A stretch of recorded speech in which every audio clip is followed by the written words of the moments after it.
ধ্বংসাত্মক যুদ্ধের দিকে এগিয়ে যাচ্ছে মধ্যপ্রাচ্য। চতুর্মুখী চাপের মুখেও ইরানে পাল্টা হামলা চালানোর ঘোষণা দিয়েছে ইসরায়েলের সেনাপ্রধান হার্জি হালেভি। পাল্টা হামলার জন্য পূর্ণ প্রস্তুতি সম্পন্ন করেছে দেশটি। এদিকে তেল আবিব পাল্টা হামলা চালালে আরও বড় পরিসরে আক্রমণ করবে ইরান, জানাচ্ছেন Faruk Hossain.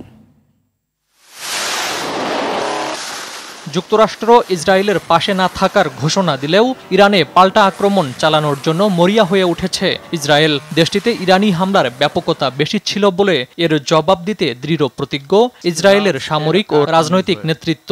Over 350 ballistic missiles, cruise missiles.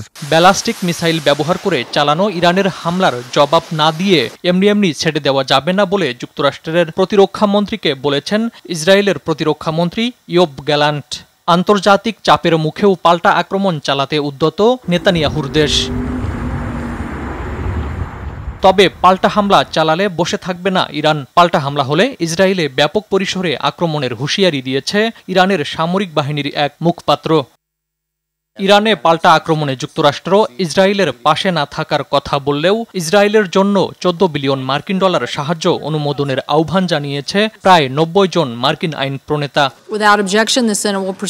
এদিকে ইসরায়েলের আক্রমণ প্রতিরোধে সহযোগিতা করতে কাতারের আমির Sheikh Tamim bin Hamad Al থানিকে আহ্বান জানিয়েছেন তুরস্কের president Recep Tayyip Erdogan. Faruk Hossain, RTV।